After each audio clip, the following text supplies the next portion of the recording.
سر میں بہت ٹیکنیکل بندہ نہیں ہوں when it comes to the numbers, میں کوئی اکانومی کو بہت ڈیٹیل میں نہیں سمجھتا موسٹلی پاکستانیوں کی طرح.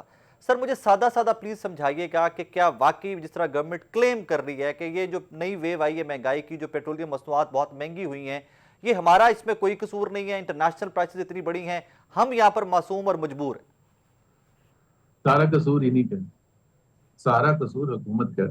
ایک تو پہلے میں ایکسپلین کر دوں کہ 2 دفعہ پرائس انکریز کی ہے جب سے جنگ شروع ہوئی ہے. جی پہلی دفعہ آپ کو یاد ہے 55 روپے کی تھی, جی دوسری دفعہ تقریباً 134 135 روپے کی تھی. یہ 2 دفعہ کی تھی. اب خود حکومت کے مطابق کہ وہ جو 55 روپے کی تھی اس میں 30 روپے جو تھا وہ انٹرنیشنل آئل پرائسز کی وجہ سے کی تھی, یعنی کہ جو پرائسز بڑھ گئی تھی تو اس وجہ سے ان کو بڑھانی پڑی, اور 25 روپے جو تھا وہ ٹیکس کی مد میں ایڈ کر دیا گیا. اس کا انٹرنیشنل آئل پرائسز کو کوئی تعلق نہیں. اگر ہم اس چیز کو, اس نقطے کو, اس میں تو کوئی کمپلیکس انڈرسٹینڈنگ بھی نہیں چاہیے کہ جو انٹرنیشنل آئل پرائسز ہیں اس کا پاکستان کے ٹیکس سے کوئی تعلق نہیں ہے. سو جب آپ 30 روپے بڑھا رہے تھے which is very very high increase, تو آپ کو پاکستان کے عوام کا اگر خیال ہوتا تو آپ 25 روپے ٹیکس نہ بڑھاتے. اسی طرح سے جب ابھی 2 دن پہلے جب بڑھائی یہ پرائسز تو اس وقت 134 روپے بڑھائی, اس میں 79 روپیز جو تھے وہ انٹرنیشنل آئل پرائسز کی وجہ سے تھے, اور باقی 55 روپیز آپ نے حکومت نے اپنے ٹیکس وصولی میں ڈال دی. اب آپ مجھے یہ بتائیں کہ اگر 80 روپے آپ 2 ہفتے میں 3 ہفتے میں صرف ٹیکس کی مد میں پاکستان کے عوام پر بوجھ ڈالیں گے تو کوشچن تو ہوگا نا کہ اس کا انٹرنیشنل آئل پرائسز سے کیا تعلق.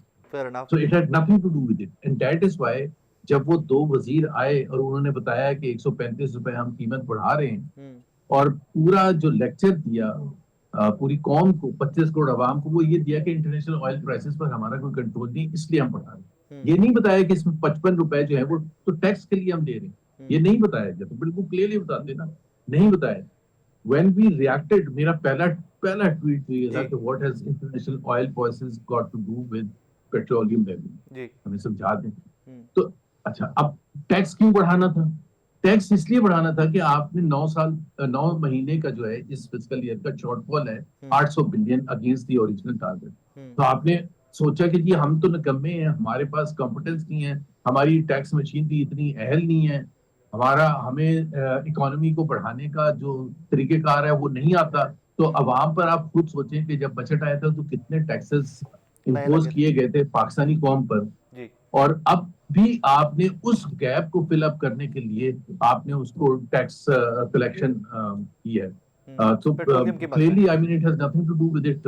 اور دوسری بات یہ ہے کہ اگر آپ اس کو ٹیکس کو بھی چھوڑ دیں, اس کے علاوہ بھی جو بڑی امپورٹنٹ بات ہے کہ why countries in the region, جو انڈیا ہے, سری لنکا ہے, بنگلہ دیش ہے, نیپال ہے, افغانستان ہے, انہوں نے کیسے ابزارو کر لیا؟ سر یہاں پر اگلا سوال میرے ذہن میں یہ آتا ہے کہ جسٹ بیکاز کہ ہمارا شارٹ فال تھا, ہم نے اس کو پورا کرنا تھا, ہم نے ٹیکسز پیٹرولیم کی مد میں بڑھا دیے. سر یہ کتنا ٹائم لگے گا؟ مطلب نیکسٹ سوال کا جو اس کا ریلیٹڈ کویسچن ہے کہ کب تک پیٹرولیم پرائسز میں یہ ٹیکسز کچھ کم ہو کے کچھ پیٹرولیم پرائسز واپس نارملٹی کی طرف جائیں گے؟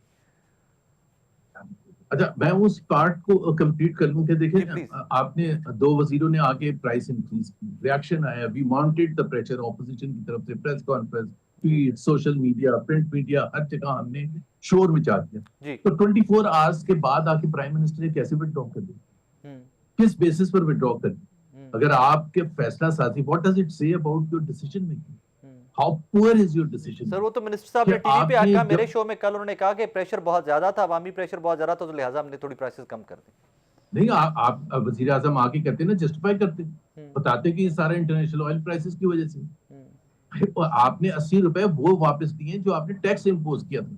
آپ نے انٹرنیشنل آئل پرائسز میں کچھ لوگوں کو وہ نہیں کیا تھا, بینیفٹ دیا تھا.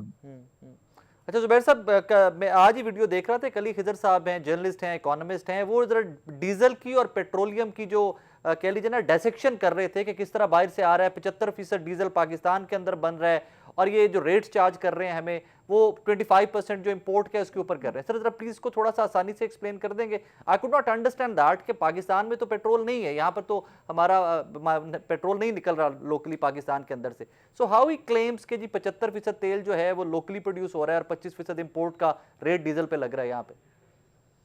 ایبسولوٹلی. آپ یہ دیکھیں نا, 520 روپے آپ نے کر دیا ڈیزل پر لیٹر. جی اس میں مطلب اس میں تو کوئی راکٹ سائنس نہیں ہے کہ اگر اتنا 75% یہاں پروڈیوس ہو رہے تو پھر آپ کیسے, آپ کی پرائسز کیسے بڑھ گئی ہیں؟ آپ ایکسپلین کریں نا. آپ نے تو کہاں سے اٹھا کے 520 تک ڈیزل کی پرائس لے گئے؟ دیر از نو جسٹیفیکیشن. دیکھیں نا مسئلہ کیا ہے, میں آپ کو بتاتا ہوں مسئلہ کیا ہے. مسئلہ یہ ہے کہ جب ہم کہتے ہیں نا کہ بنگلہ دیش نے اتنا کم کیوں انکریز کیا, انڈیا نے تو بالکل بھی نہیں انکریز کیا. انٹرنیشنل آئل پرائسز تو ان کے لیے بھی بڑھی ہیں, یا ڈیزل میں انہوں نے کچھ نہیں کیا. بڑا سمپل سی لاجک ہے, اور وہ یہ لاجک ہے کہ ان کی جو اکانومی تھی معیشت کی اس لیول پر تھی کہ اس قسم کے انیشیل اور شارٹ ٹرم شاکس برداشت کرنے کے قابل تھے. آپ کی اکانومی کو آپ نے ایسا ہی بنانا ہوتا ہے. تو آپ کے پاس آپ کی اکانومی تو آلریڈی آن دا برنک تھی, اب now it is on the brink of collapse completely. تو ظاہر سی بات ہے شاکس برداشت ہی نہیں کر سکتے. ٹیکس مشینری کو ایفیشینٹ نہیں کر سکتے.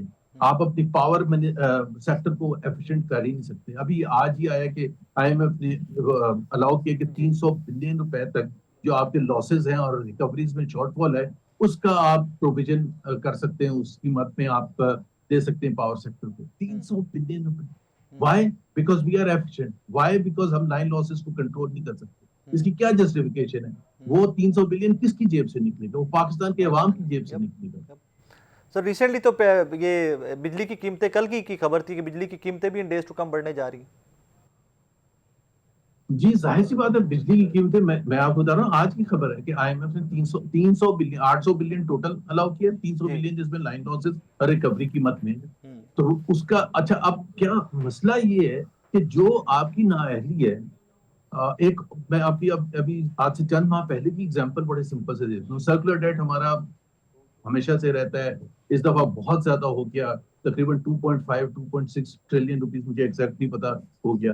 تو آپ نے اس میں سے ختم کرنے کا ایز پر پرومس کہ جی ہم اس کو نیچے لے کے آئیں گے, تقریباً ختم کر دیں گے. آپ نے 1.3 ٹریلین بینک سے لون لیے حکومت پاکستان نے, اور وہ اٹھا کے آپ نے اس کا سرکولر ڈیٹ جن کو پیمنٹ کرنی تھی آپ نے 1.3 ٹریلین ان کو پیمنٹ کر دی.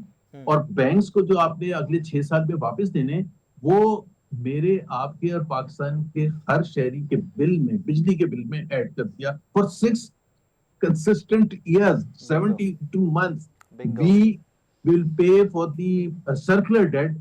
اور circular debt اس لیے کریٹ ہوا تھا کہ وہ obviously it's because of the incompetence of the government machine.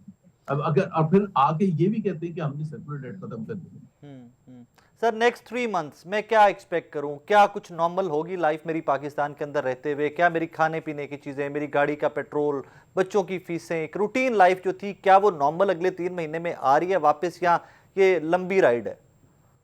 ایک تو سب سے بڑا اس میں ظاہر ہے ایک جو اسپیکٹ ہے وہ وار کا ہے کہ وار ختم کب ہوگی اور کن حالات میں ختم ہوگی. That is crucial. obviously everything will revolve around that کہ کب اور کس حالات میں وار ختم ہوتی ہے. جتنی جلد ہوگی اتنا زیادہ مشکلات کم ہوں گی.